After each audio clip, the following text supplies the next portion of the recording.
Hello guys, Athiradi directed by Arun Anirudhan. ആള് മിന്നൽ മുരളിയൊക്കെ right ചെയ്തിട്ടുള്ള ആളാണ്. ബേസിൽ ഡയറക്റ്റ് ചെയ്ത് മിന്നൽ മുരളി റൈറ്റ് ചെയ്തിട്ടുള്ള അരുൺ അനിരുദ്ധൻ ഡയറക്റ്റ് ചെയ്തിട്ടുള്ള മൂവിയിൽ ലീഡ് റോളിൽ ബേസിൽ എത്തുന്ന അതിരടി. അപ്പോൾ അരുൺ അനിരുദ്ധൻ ആളുടെ ഫസ്റ്റ് ഡയറക്ഷനാണ്. അപ്പം ഡെബ്യൂ ഡയറക്ഷൻ്റെ ചെറിയ ചെറിയ മിസ്റ്റേക്കാണ്, കുറേ കണ്ടിന്യൂറ്റി മിസ്റ്റേക്സ്. പിന്നെ ആളിനാണ് പടം എഴുതിയിരിക്കുന്നത്. ആളും പിന്നെ ഒരു പോൾസൺ സക്രിയ നെയ്മറൊക്കെ എഴുതിയിട്ടുള്ള ആളാണെന്ന് തോന്നുന്നു.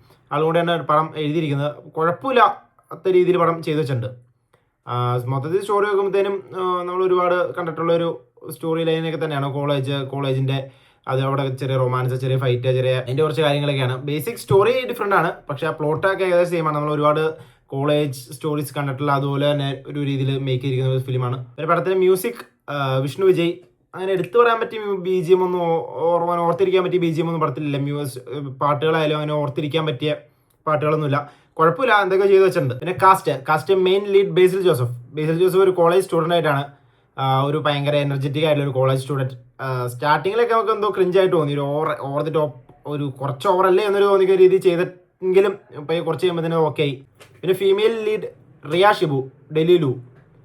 കുറേ സ്ഥലത്ത് ക്യൂട്ട്നെസ് വാരി അതൊരു ഓവറാക്കാൻ നോക്കിയിട്ടുണ്ട്. പ്രത്യേകം ചെയ്യാനില്ല, അതൊക്കെ തന്നെ ചെയ്യാനുള്ളൂ. കുറേ ക്യൂട്ട്നെസ് ഇടുക, അതൊക്കെ ചെയ്യാനുള്ളായിരുന്നു. അതൊക്കെ നല്ലപോലെ തന്നെ ചെയ്തിട്ടുണ്ട്. പിന്നെ വിനീത് ശ്രീനിവാസൻ, ഷാൻ റഹ്മാൻ, അങ്ങനെ ഒരുപാടുണ്ട്. വിനീത് ശ്രീനിവാസനും ഷാൻ റഹ്മാനും ഇൻ്റർവ്യൂലൊക്കെ പറയണ്ടായിരുന്നു. അത് അവർക്ക് മാത്രമേ ചെയ്യാൻ പറ്റുള്ളൂ ഒരു ഇൻ്റർവ്യൂ പറയണ്ടായിരുന്നു. ശരിക്കും അവരായിട്ട് തന്നെയാണ് വിനീത് ശ്രീനിവാസനും ഷാൻ റഹ്മാനുമായിട്ട് തന്നെയാണ് ഒരു കൺസെർട്ട് നടത്താൻ വരുന്ന വിനീത് ശ്രീനിവാസനും ഷാൻ റഹ്മാനായിട്ടാണ് അവർ ക്യാരക്ടർ ചെയ്തിരിക്കുന്നത്. അവർ കുഴപ്പമില്ലാണ്ട് അവരെങ്ങനെയാണോ അങ്ങനെ തന്നെ ചെയ്തിട്ടുണ്ട്.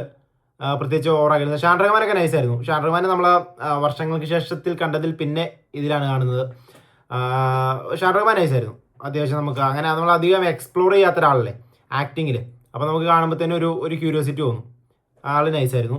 വിനീത് ശ്രീനിവാസും ഓക്കെ. വിനീത് ശ്രീനിവാസ് നമ്മൾ ഒരുപാട് കണ്ടിട്ടുണ്ട്. പക്ഷേ വിനീത് ശ്രീനിവാസിൻ്റെ ആ ഒ ജി ക്യാരക്ടറാണെന്ന് തോന്നുന്നു. ഒരു നിഷ്കളങ്കൻ, ഒരു പാവപ്പെട്ടവൻ, ഒന്നും നിർബന്ധിച്ചാൽ സമ്മതിക്കുന്ന ഒരാൾ, ആ ഒരു രീതിക്കുള്ളൊരു ക്യാരക്ടറായിരുന്നു വിനീത് തന്നെ ആയിട്ട്. അത് നൈസായിട്ടുള്ള ചെയ്തിട്ടുണ്ട്. പിന്നെ ഒരുപാട് ക്യാരക്ടേഴ്സ് ഉണ്ട്. കോളേജ് സ്റ്റുഡൻസ് ആയിട്ട് കുറേ പേരുണ്ട്, പേരറിയില്ല. എങ്കിലും അവരൊന്നും കുഴപ്പമില്ലാണ്ട് ചെയ്തിട്ടുണ്ട്. കുറേ മണ്ടൻ എക്സ്പ്രഷൻ ഇടുന്ന പരിപാടി ഉണ്ടല്ലോ. കോളേജിലെ മെയിൻ ഹീറോ ആരാണോ അയാളുടെ മണ്ടൻ കൂട്ടുകാർ കുറേ മണ്ടൻ എക്സ്പ്രഷൻ ഇടുമല്ലോ. അതൊക്കെ അവിടെ ഇവിടെ കുറച്ച് ഓവറാക്കിയിട്ടുണ്ടെന്നല്ലാണ്ട് വേറെ കുഴപ്പമൊന്നുമില്ല നമുക്ക്. പക്ഷേ മോശമൊന്നുമില്ല. എല്ലാവർക്കും പടം ടോട്ടൽ നോക്കുമ്പോൾ മൊത്തത്തിൽ കണ്ടിരിക്കാൻ പറ്റിയൊരു വൺ ടൈം വാച്ച് ആയിട്ടുള്ളൊരു എല്ലാവരും പെർഫോമൻസ് ആയിരുന്നു. പിന്നെ മെയിൻ ക്യാരക്ടർ ശ്രീകുട്ടൻ ടൊവിനോ പൊളിച്ചു. ടൊവിനോ ഇതുവരെ ചെയ്യാത്തൊരു രീതിയിലുള്ളൊരു ക്യാരക്ടറായിരുന്നു. ഒരു മുണ്ടൊക്കെ മടക്കി കുത്തി ഒരു തിരുവനന്തപുരം സ്ലാങ് പിടിച്ച് അത് അടിപൊളിയായിട്ട് പുള്ളി ചെയ്തിട്ടുണ്ട്. നമുക്ക് കൂടെ നടക്കാൻ പറ്റിയ, നമുക്ക് അണ്ണാന്ന് വിളിച്ച് കൂടെ നടക്കാൻ പറ്റിയ ഒരു രീതിയിലൊരു ക്യാരക്ടർ. നമുക്ക് ഇത് തീരല്ലേ പുള്ളിയുടെ കുറച്ചുകൂടെ സീക്വൻസ് പുള്ളിയുടെ കുറച്ചുകൂടെ ഉണ്ടായിരുന്നെങ്കിൽ എന്ന് തോന്നിക്കാവുന്ന ഒരു രീതിയിലുള്ള ക്യാരക്ടറും പുള്ളിയുടെ ചുറ്റുപാടും. പുള്ളിയുടെ കുറേ ഈ ശിങ്കടികളുണ്ട്, കുറച്ച് ഗ്യാങ്, അവരെല്ലാം നൈസ് അണ്ണാണെന്ന് വിളിച്ചുള്ള ആ ഒരു ടൊവിനോ ഇതുവരെ അങ്ങനെ ചെയ്ത് നമ്മൾ കണ്ടിട്ടില്ല. മുണ്ടൊക്കെ മടക്കി കുത്തി ആ ഒരു രീതിയിലുള്ള ഒരു ഇതുവരെ കണ്ടിട്ടില്ല.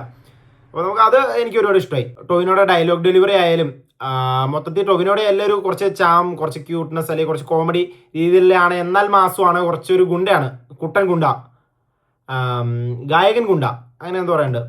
പടത്തിൻ്റെ സ്റ്റോറി എന്ന് പറഞ്ഞാൽ ബേസിൽ ജോസഫ് ഒരു കോളേജിലേക്ക് ന്യൂ ജോയിൻ ആയിട്ട് വരുന്നു. ബേസിലിൻ്റെ ചേട്ടൻ മൂലം കോളേജിൽ ബാനായി പോയ ഒരു ഫെസ്റ്റിവൽ വീണ്ടും നടത്താൻ വേണ്ടിയിട്ട് ബേസിൽ വരുന്നു.